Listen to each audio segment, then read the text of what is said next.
Did All right, we'll start with prayer.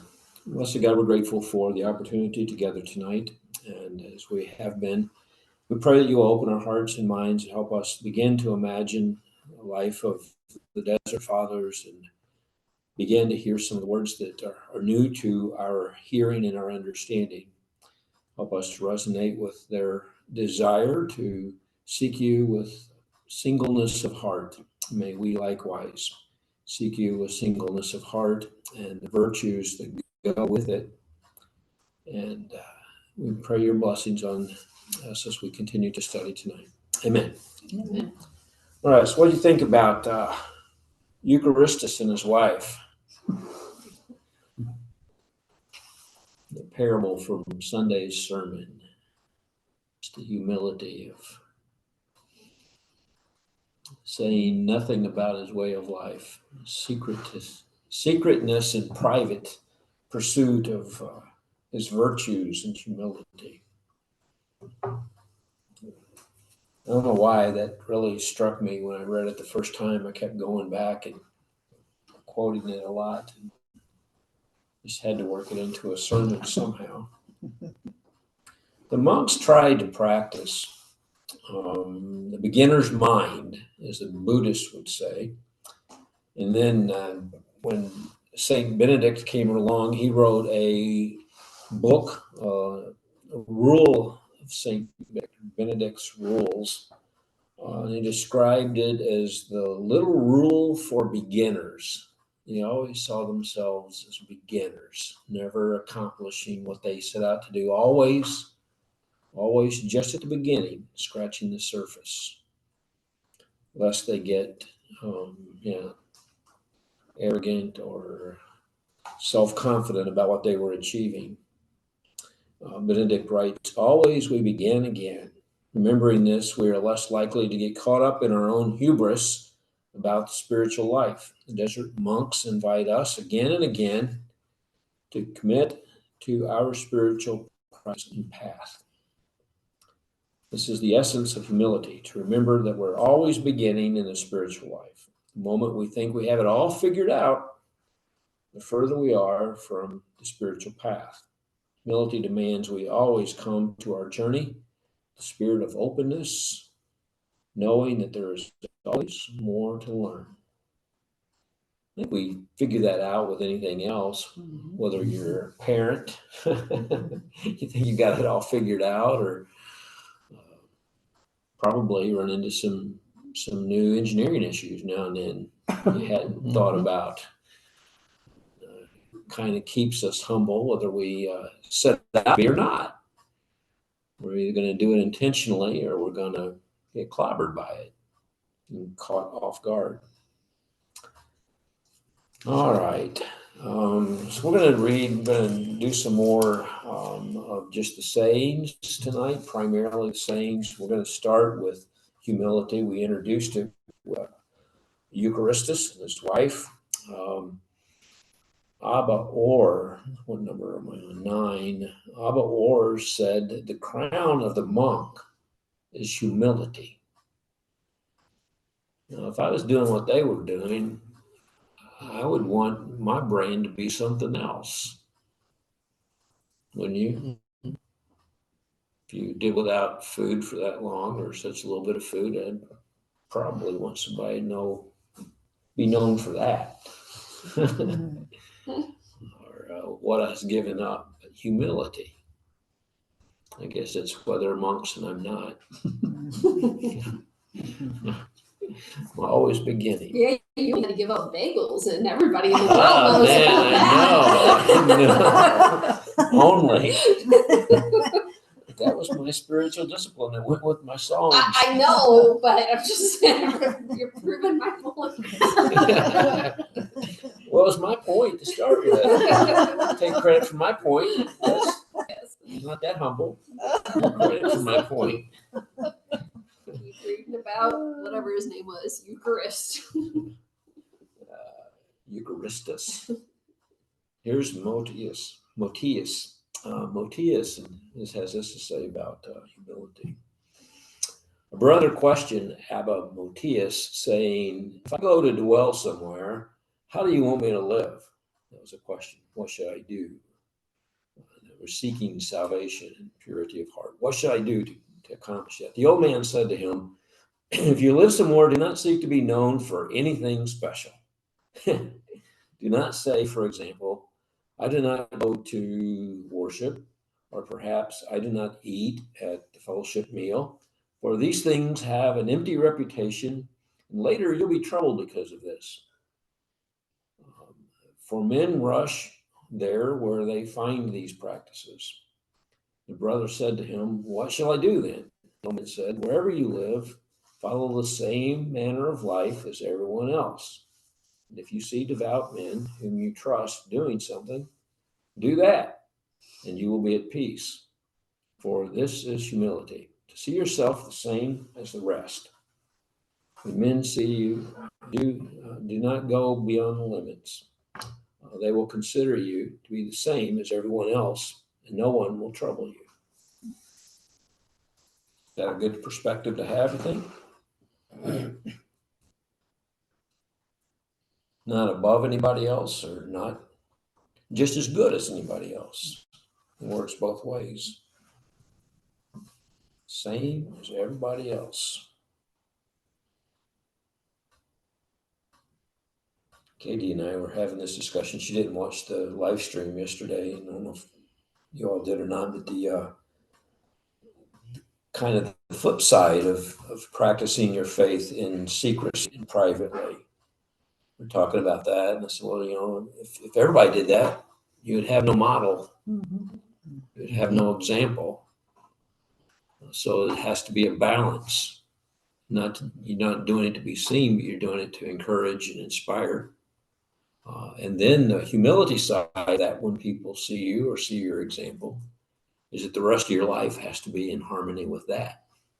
Or else you become a hypocrite in the spiritual disciplines that you are seen doing will be a mockery, and nobody be interested in doing that if you're seen doing it and not practicing it. So I had that discussion at dinner tonight. And then Joseph, Abba Joseph of Penifex. I could pronounce these a lot better if they were in Greek, because Probably. all these letters could be any one of the other letters. All right, number 2. Abba Pullman said to Abba Joseph, "Tell me how to become a monk." Remember, Pullman was the great one, but even he started out as a beginner at some point. He said, "If you want to find rest here below and hereafter, in all circumstances, say, 'Who am I?' and do not judge anyone." That's what Thomas Merton was saying. It's kind of, not elevating yourself, saying, "Who am I?" but a sincere question of saying, "Who am I?" Where are you going to put the emphasis on that? And I think Thomas Merton, the quote from a Sunday sermon, would be saying to ask it, "Who am I?" And then be that, and try to be something else. Be the classic that you are. So that's how they defined humility. And then the benefits of it. Abba Isaiah says, "Nothing is so useful to the beginner as insults. The beginner who bears insults is like a tree that is watered every day." The path to humility is to be insulted. Or Keeps you humble. insulted. I guess I it guess keeps it it humble. does. Keeps you I humble, guess but it could. I think my pot's got a log some days. Mm.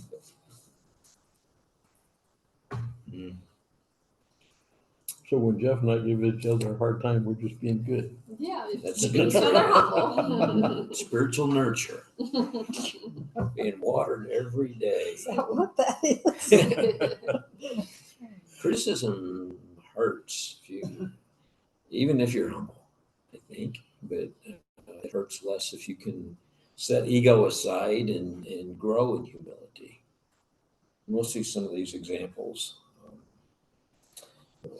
Amma Theodora, the might be the only desert mother we've found to quote. And we started quoting her and have a couple of times since Ash Wednesday. In a conversation with the demons, the demon said, your fasting doesn't impress me much. We don't eat. Your solitude, no, we live in the wilderness too. That's no biggie. Keeping vigil, we never sleep. But your humility, can't stand that. That drives us out. So that's the benefit of humility. Even the demons shudder at that. And I guess critics do too. Think about being bullied as a kid. We all were for one thing or another. Maybe not you, but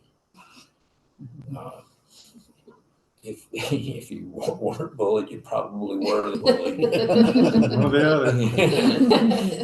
And I guess I was some of each for sure. But nothing silences the bully. Nothing silences the one who's insulting you, like letting it roll off of you. It loses they push your buttons and they're not wired, they'll stop pushing them.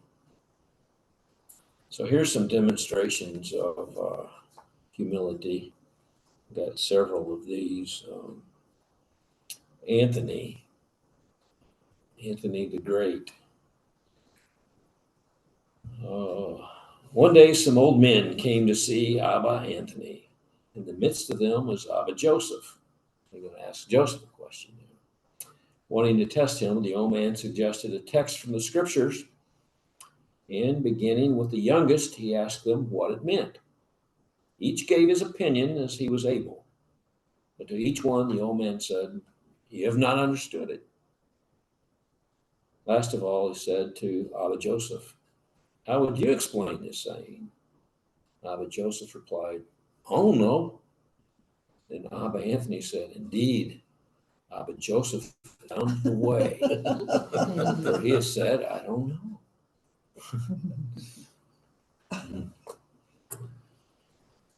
We all have a tendency to make up things when we don't know, don't we? I've been accused of that before. When the teacher asked you when you were in school, you didn't want to say, "I don't know." That's right. No. I usually make something up, get partial You had credit to, anyway. Well, I think we all do that just in life. You like something happens and then there's blanks, and you kind of apply your own Yeah, and thoughts on why those things I don't happen. think it's all pride. You're trying to figure it out. Yeah, You take a stab at it. You might get it right. yeah. You might surprise yourself at what you do know if you just tried. But there's power in being able to say, yeah, I don't know why that happened, or I don't know what that means, or whatever, and not trying to. And not having to fix everybody's issues and problems. Sometimes you just broke. Arsenius. I like this one. This is good. So if you don't know something, you try to make up an answer, or if you do something wrong, you ever try to make excuses or pretend like that didn't happen? Listen to this. Abba Daniel. Uh-oh. I think that, yeah. I think that's It's okay. Thank her. She's Thank her. helping. She's watering your Yeah, tree. she's helping you become humble. She's fixing me right up. Abba Daniel used to tell this also about Abba Arsenius. One day he called my fathers, Abba Alexander and Abba Zoilus, and by way of humiliating himself, he said to them, "Since the demons attack me and I do not know if they will rob me when I am asleep tonight, share my sufferings and watch, lest I fall asleep during my vigil." Late at night, they sat in silence, one on his right and the other on his left. My father said, as for us, we fell asleep, then woke again. But we did not notice that he had drowsed. Early in the morning, God knows if he did it on purpose to make us believe that he had slept or whether he had really given way to sleep. He gave 3 sighs, imagine yawns, then immediately got up saying, I've been asleep, haven't I? We replied that we didn't know.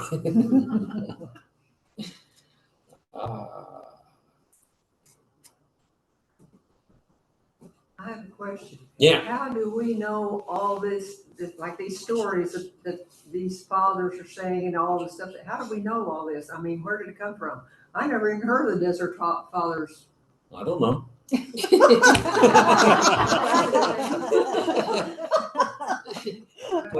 So what happened was the disciples went there, and they asked these questions. So over the course of time, nothing was written down. Well, it started being written down, supposedly, after a lot of them were massacred in the desert. There was a slaughter of the monks. And then people realized, they said that probably their funeral, well, what was it he used to say? So they took turns, memorializing these guys kind of, and deciding that we need a record. We need a record of some of the things they were saying, because this is not going to live forever. This experience is going to pass, and we're all vulnerable to being silenced by the massacres and by persecution. So that's one theory on where some of this stuff started being written down. And then beyond the 3rd and 4th century, more monks were given to discussions.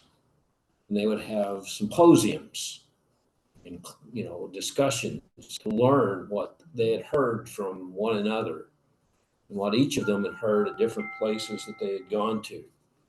And so their writings began to be compiled a little bit, not while they were sitting there saying it. Nobody was recording it on Facebook. It was just simple conversations that they were going to give for the moment and time, and thought that was it. They didn't. These have not been a popular or, well, I never heard of them before. Yeah. I hadn't either. Yeah, it's they're not secretive, and it depends on what circles you're in. Now, you talk to any Roman Catholic Yeah, that's, I thought. priest or monastic order, somebody who's in a monastic order, they know this stuff. They know it frontwards and backwards, and depending on the order. But then contemplative spirituality, mindfulness, that vein of faith and faith expression, they're very common there. So that's where I got introduced to them in reading stuff by contemplative theologians, Thomas Merton, and various ones would have sayings. And interestingly enough, I looked at an old sermon for, I don't know what it's for. I'm working on about 4 or 5, I think, at the same time. But an old sermon had something to do, I think it was for this Sunday, and it had a desert saying in it, that I'd used back a few years ago. But it happened to be, wasn't one of these guys. It was a disciple of one of these guys. So straight on down tradition. So they expounded on what one another had learned and taught. So I didn't find, the lost art or something. It's popular, but in a very subset of Christianity and Christian faith, most directly linked to Roman monasticism. That's the chain of succession of their writing. That makes sense? Yes, it does make sense. Thank you. So yeah, I'd always been interested in them. When I decided that this year was going to be the year of the desert on my cycle, my 12-year cycle, I knew from the beginning what I was going to do for the deserts, and have to dig those out a little bit. So I've been seeing them for 15 years. It's been pretty prevalent to see one here or there, but not know the whole picture. And yeah, getting into it, I realized why it's not real popular, because it's not easy to dig through these things. They're not in order. You don't know what you're going to read about. You might read 2 or 3. They're short, but they're not connected to one another, and then you're not going to remember them. Or if you want to look back for one, you don't know where it was, because it's not. You're not going to find it again. All right, I've been asleep, haven't I? It kind of reminds me of my dad when he used to fall asleep in the rocking chair. Oh, I was asleep, wasn't I? Or your dad. Your dad was worse about it than mine, I think. All right, who was that? This is Abba Anab. Another demonstration of charity. This one's a little bit longer. Abba John said of Abba Anab and Abba Pullman and the rest of their brethren who came from the same womb and were made monks and skeets, that when barbarians came and laid waste to that district for the first time, that's the massacre. When barbarians came and laid waste to that district for the first time, they left for a place called Trinatius until they decided where to settle. They stayed in an old temple several days. Then Abba Anab said to Abba Pullman, for love's sake, do this. Let each of us live in quietness, each one by himself, without meeting another for a whole week. Abba Pullman replied, we will do as you wish. So they did this. Now there was in the temple a statue of stone. When we broke up in the morning, Abba Anab threw stones at the face of the statue. And in the evening, he said to it, forgive me. During the whole week, he did this every day. On Saturday, they came together, and Abba Pullman said, Abba Anab, Abba, I saw what you were doing the whole week, throwing stones at the face of the statue and then kneeling and asking it to forgive you. Does a believer act like that? The old man answered, I did this for your sake. You saw me throwing stones at the face of the statue. Did it speak or become angry? The Pullman said, no. Or when I bent down in penance, was it moved and did it say, I will not forgive you? Again, Abba Pullman answered, no. Then the old man resumed, now we were 7 brethren. If you wish us to live together, let us be like this statue, which is not moved, whether one beats it or whether one flatters it. If you do not wish to become like this, there are 4 doors here in the temple. Let each one go where he will. Then the brethren prostrated themselves and said, Abba Anab, we will do as you wish, Father, and we will listen to what you say to us. Abba Pullman added, let us live together to the rest of our time, working according to the word which the old man has given us. He made one of them a housekeeper, and all that he brought them ate, and none of them had the authority to say, bring us something else, or perhaps we do not want this to eat. They passed their time together in quietness and in peace. That's the secret to getting along with somebody. Be a statue. Let them fling rocks at you and whatever. Some of us get some practice at that and never quite make it. Okay, where are we It now? just reminds me that I just think like,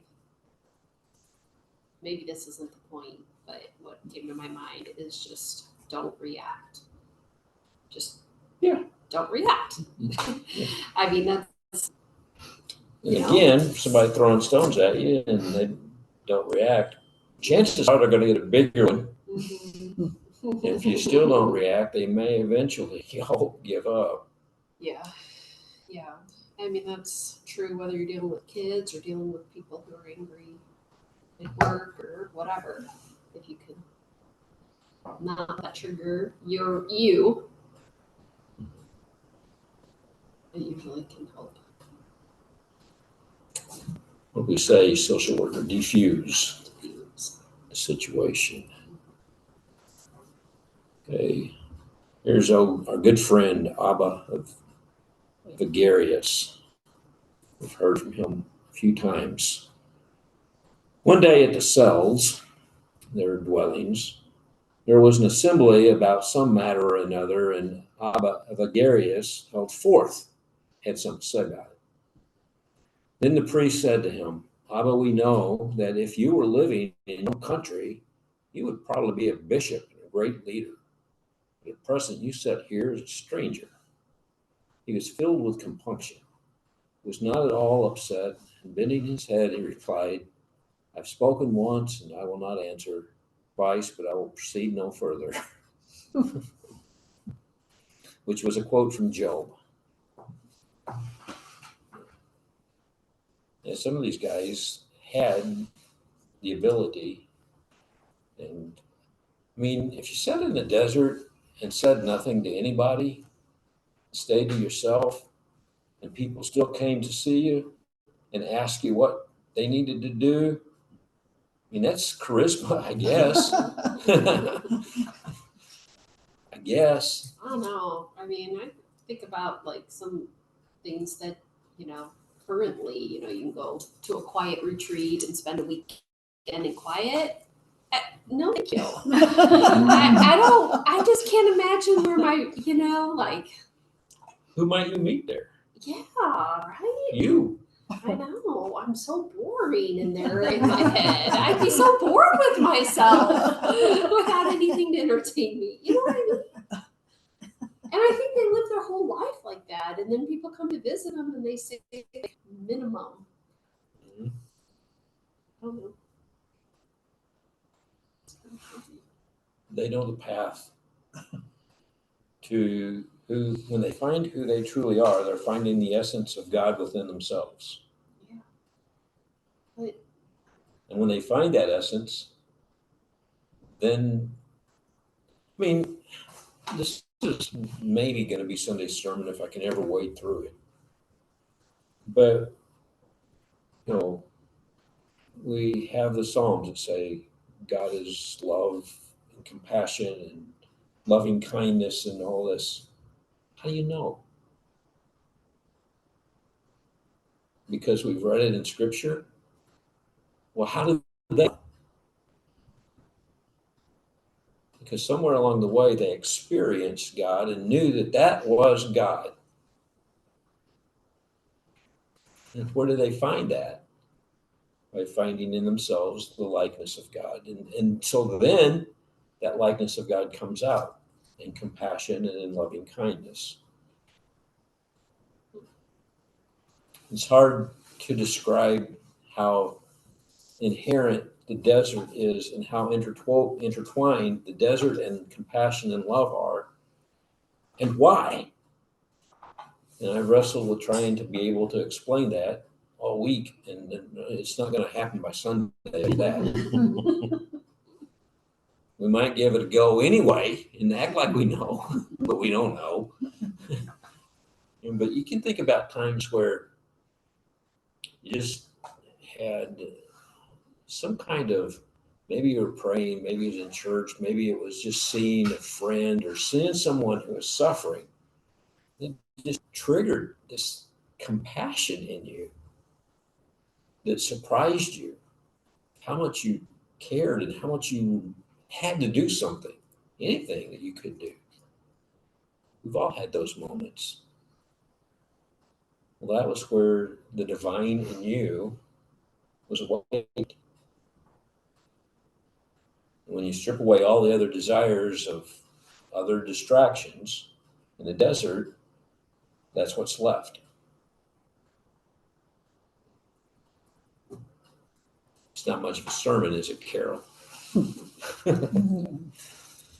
Abba Theodore.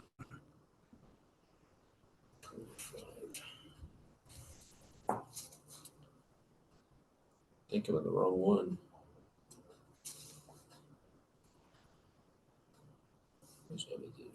So I'm what am I on 9? So on 8.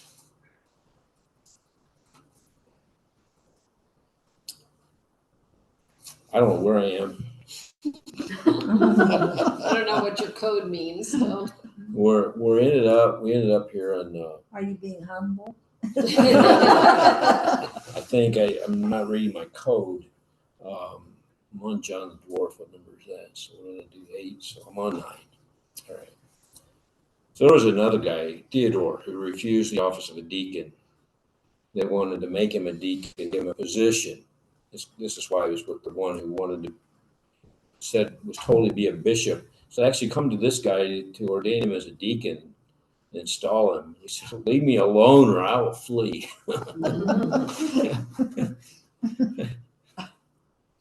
That would make a committee on ministry scratch their head, wouldn't it? I've seen some guys tell the committee on ministry that, but not when they wanted to ordain him. John the Dwarf. 20. Abba John said, "Who sold Joseph?" Anybody know that answer? Bible story. Who sold Joseph? His brothers. A brother replied, "It was his brethren." The old man said to him, "No, it was his humility which sold him."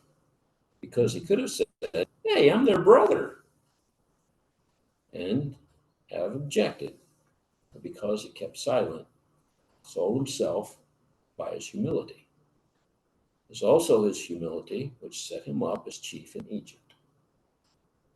It's also his lack of humility that got him stuck in the to start with. That's right. Showing off his coat. But then when he was in power, his brothers came. He toyed with them first, Yeah. but then in humility, he finally got the better of him. He said, "I'm Joseph. I'm your brother." But it was a long haul, but he refused to. Guess he saw where humility got him. Yeah, he had some sibling rivalry there at its best. Okay, so we're going to Longinus. Longinus 3. Woman had an illness called cancer of the breast. She heard of Abba Longinus and wanted to meet him. Now he lived at the 9th milestone from Alexandria. So the woman was looking for him. The blessed man happened to be collecting wood beside the sea. When she met him, she said to him, "Abba, where does Abba Longinus, the servant of God, live?"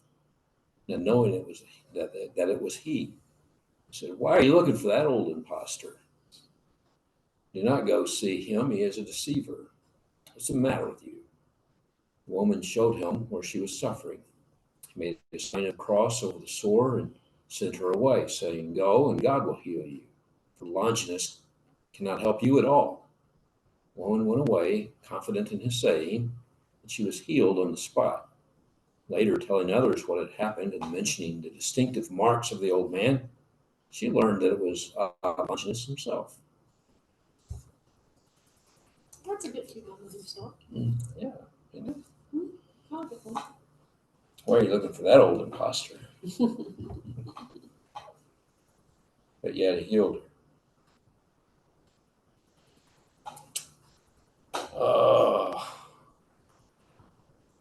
Abba Macarius the Great. The Great. That's why they call me Paul the Great. Eh? Humility. You tense. Not getting it. Well, I'm not a monk. I'd like to be great. We ought to be able to use that sometime. A good job, you know. That would be great. He says, I am not become a monk, but I've seen them. Seen them. I like this one. I like this one. You might like this one. You might not. This was funny. This is funny. Abba Nestorius the Great But great. was walking in the desert with a brother. They saw a dragon and they ran away. The brother said to him, "Were you frightened too, father?" The old man said to him, "No, I'm not afraid, my child, but it is better for me to flee so as not to have to flee from the spirit of vainglory." Oh. I run the margin. I ain't scared of dragon, but I don't want to have that pride that I'm not scared of a dragon. Soria said, "Let us know our own limitations." This is one I'm going to have in the sermon on Palm Sunday. I won't read it. I'll save it. Save the good ones for the sermon. So I look great. Oh. Humility again. I know. He's just not learning this lesson very well, is he? He might be able to go. Next, I can say all the great things. Yeah. Listen to Paul the Great's latest sermon. Right. That'd be cute. Do that. Here's one too. Peter, who did have a position, Peter of Dios, priest of Dios, when he prayed with others, ought to stood in front. I mean, he's a priest after all, because he was a priest, but because of his humility, he stood behind them, saying, "This is what is written in the life of St. Anthony." He did this without annoying anyone. So I could be cool, but I would do it in a way that would annoy you. Yes. All right. And here's a blessing for you. We never even got to love. Yeah, we can do a little bit more. Here's a blessing. Eupropius offered this benediction: "May humility and a lack of food be with you." Oh, no. I'm not going to try that one either. No. Then go to the door. Charity, love, compassion, we'll introduce it. Religious traditions are unanimous in agreement that the one and only test of a valid religious idea, doctrinal statement, spiritual experience, devotional practice, or weekends of solitude, the only test valid to see if it's valid was that if it must lead directly to the practice of compassion. If you understanding the divine if it makes you kinder, more empathetic, and impels you to express this sympathy in concrete acts of loving kindness, this is good theology. But if your notion of God makes you unkind, belligerent, cruel, or self-righteous, or if it leads you to kill in God's name, that's bad theology. Compassion was a litmus test for the prophets of Israel, for the rabbis of the Talmud, for Jesus, for Paul, for Muhammad, not to mention Confucius, Buddha, and the sages. So that was the test. The aim of the monks' lives was not asceticism, but God. When you say asceticism, what do you mean? Doing without, harshness of life, without comforts, suffering. Okay. That, yeah. The aim of the monks' lives was not asceticism, but God. The way to God was charity or love. The gentle charity of the desert was the pivot of all their work and the test of their way of life. Charity was to be total and complete. The old man of the desert received guests as Christ would receive them. They might live austerely themselves, but when visitors came, they hid their austerity and welcomed them. A brother said, "Forgive me, Father, for I have made you break a rule." But the old man said, "My rule is to receive you with hospitality and send you on your way in peace." So, yeah, they were fasting, but if somebody came, they got the best that they had. Okay.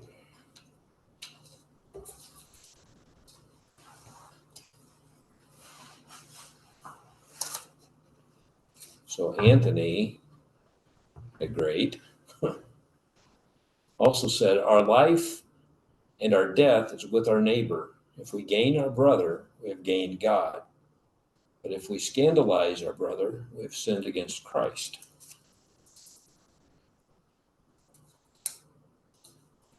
Let's fly through some of these. Agathon, 9.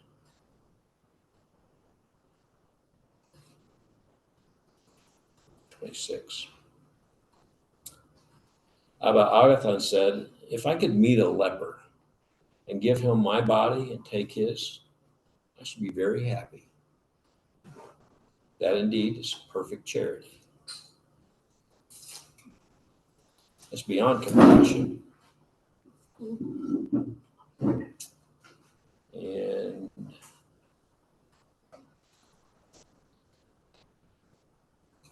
keep going.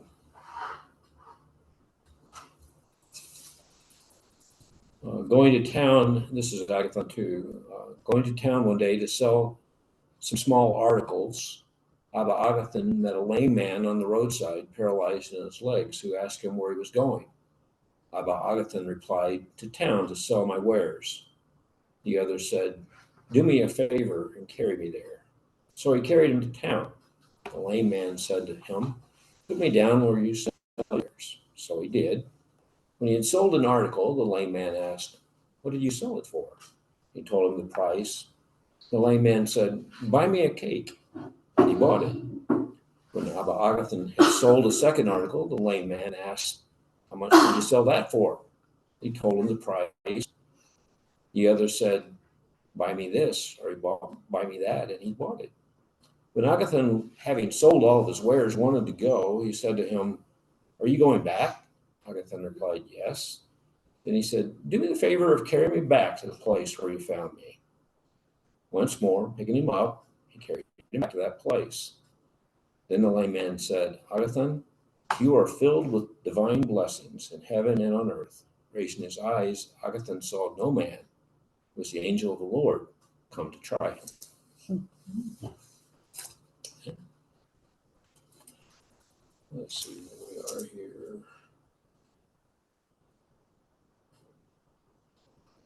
There's one guy kept making bread for somebody. He went to make his own bread. Somebody else came and needed bread, so he kept making it. Finally, when nobody else came at the end of the day, he made himself some.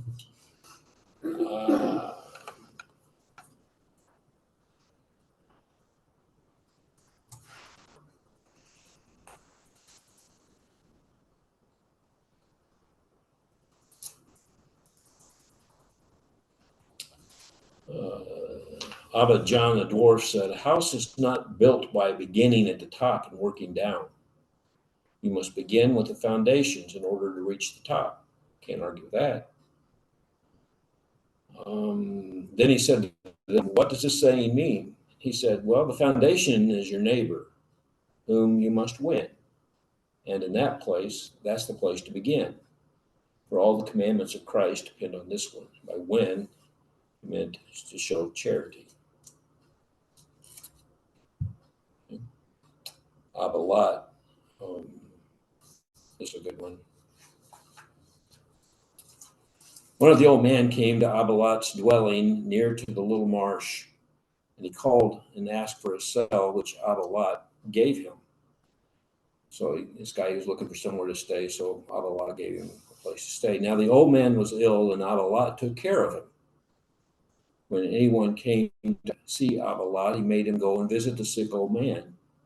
The sick man began to quote words of origin to his visitors. This was a heresy.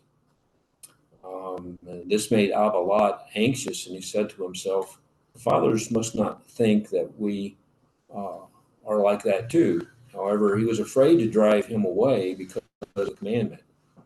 So Abba Lot got up and went to Abba Arsenius and told him about the old man. Abba Arsenius said to him, don't drive him away, but say to him, look, eat that which comes from God and drink as much as you like, only do not make such remarks of heresy anymore. If he wants to, he will correct himself. If he does not want to change his ways, he will ask to leave this place of his own accord. Thus his departure will not come from you. Abba Lot went and did this. When the old man had heard these words, he did not want to change. But he began to ask him, for the Lord's sake, send me away from here, for I can no longer bear this desert. So he got up and he left, accompanied to the door by Charity. Company by the door to the door. So he like, he don't left let with the- love. don't let the door hit you on the way out, but just like, yeah, you never had to kick him out. Never had to kick him out.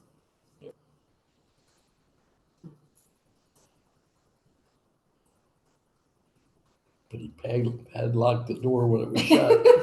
Right? Nobody's home. Okay.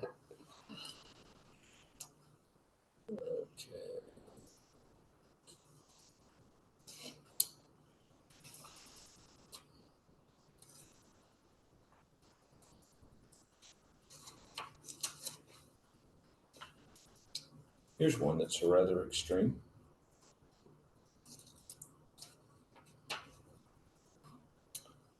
One day a brother sinned in a monastery. Now there was an anchorite in the desert who had not gone out for a long time.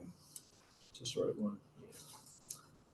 So anchorite in the desert had not gone out for a long time. The Abba of the monastery went to see him and give him the news that the brother had sinned. The anchorite said, drive him away. So the brother left the monastery and he went into a cave and wept there. Now it happened that some brothers were going to see Abba Pullman and they heard him weeping. They entered and found him in great misery and invited him to go see the old man. But he refused, saying, I am going to die here. So when they reached Abba Pullman's cell, they told him about the brother. And he exhorted them that he sent them away, saying, say to him, Abba Pullman sends for you. Then the brother came, seeing that he was in such distress.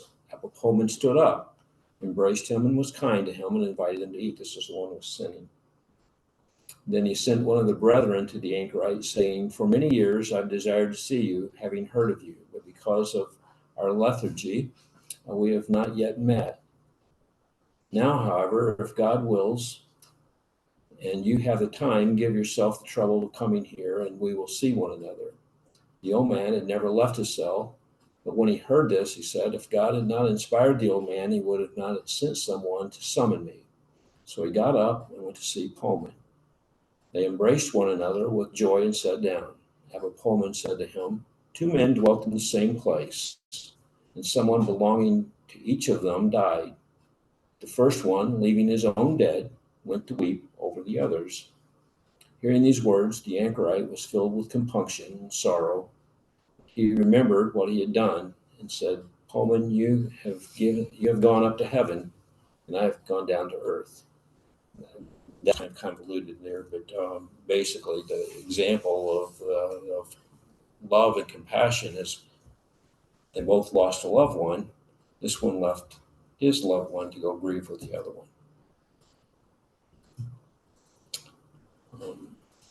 Here's a good one, 92. We'll stop here. I know it's 92.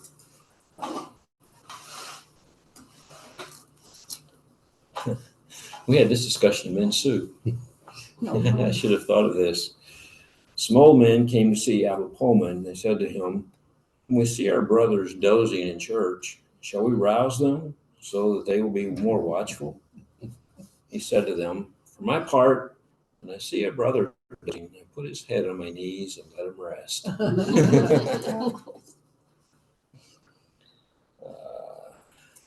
And Pambo. I think I throw them off. We fly.